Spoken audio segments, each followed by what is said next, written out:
There we have it, a growing chorus of criticism from Israel's allies, but will it impact the next moves? Let's ask a key player in the Israeli government, Intelligence Minister Yuval Steinitz. He joins me now from Jerusalem. Sir, thank you so much for being in the program. How worried are you about this international backlash? Good evening. Good evening. Good evening. Look, first we have to protect our people. This is the first duty of any democratic government. And for 3 weeks now, Hamas has launched 3,000 rockets toward Israeli cities and towns. Out of the blue, it started one day and refused for 6 ceasefires. Now we are doing our best to minimize collateral damage, to minimize civilian casualties, although they are fighting at us from densely populated areas. And I must tell you honestly, sometimes I feel there is some hypocrisy in the criticism. Maybe United States, Britain, France, and NATO forces can teach us from their experience how to minimize collateral damage. For example, in their experience in Belgrade, their experience in Iraq, in Fallujah in Iraq, or in Afghanistan, maybe we have something to learn. If somebody knows how to fight terrorists that are launching rockets from densely populated areas, somebody have better ideas how to limit civilian casualties or collateral damage, please share your experience with us.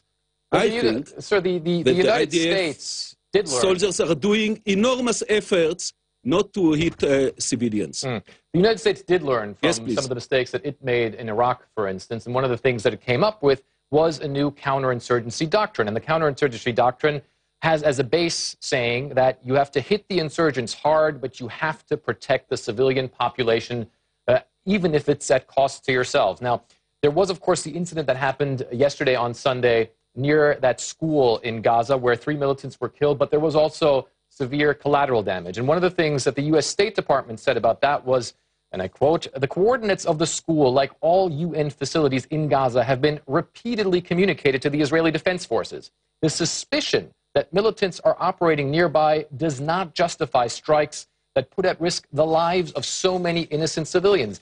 Is your military really doing everything it can to prevent civilian casualties in Gaza? The IDF is doing more than any other armed forces, including Western armed forces, to minimize collateral damage. And I remember when American or European forces were fighting in similar circumstances, inside, that they have their troops inside densely populated areas, what was the damage? We are doing our best. We are sorry for any civilian casualties in Gaza. It doesn't serve us. We didn't start this round of violence, but I want to emphasize another thing as well. The fact that the terrorists, that the Hamas is launching thousands of rockets toward our cities and towns from densely populated areas doesn't mean that Israel's right of self-defense diminish. I mean, this idea that if they are launching rockets from civilian neighborhoods or nearby unfortunately, some schools or hospitals, then we cannot or should not defend ourselves. You know, what other alternative do we have? Can we tell our citizens that since Hamas is launching hundreds of rockets from densely populated areas, very close to schools or hospitals, sometimes from the schoolyards or from the school roof or hospitals, we are unable to try to intercept them and to defend our people? We are doing our best. We didn't want this round of violence at first place. We agreed and we implemented 6 ceasefires so far. All of them were violated by the Hamas.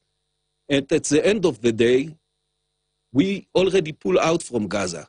You know, the whole world told us, withdraw from Gaza, deliver Gaza to the Palestinians. We evacuated all the Jewish settlements from Gaza. And Abu Mazen and the Palestinians gave us clear commitment. I'm quoting now, once the Israeli occupation inside Gaza is over, once there are no Jewish settlements in Gaza, there will be no rockets, no hostilities whatsoever from Gaza into Israel.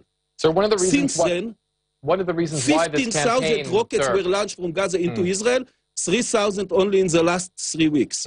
So one of the reasons why this campaign has been so difficult we have to protect ourselves. for the Israeli Defense Forces is this network of tunnels that Hamas was able to build. You're the Minister for Intelligence. Is it a failure of the Israeli intelligence community that it didn't see this coming? It didn't see that these tunnels were being built, and it certainly didn't see the extent and the amount of tunnels and the problems they could cause, the danger that they put Israeli soldiers into, and, of course, Israeli citizens as well.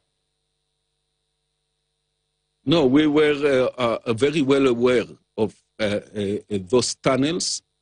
For the last 3 or 4 years, Hamas invested hundreds of millions of dollars in building this network of hundreds of tunnels. A few, maybe 10 or 15 tunnels going into Israel, but many more inside Gaza.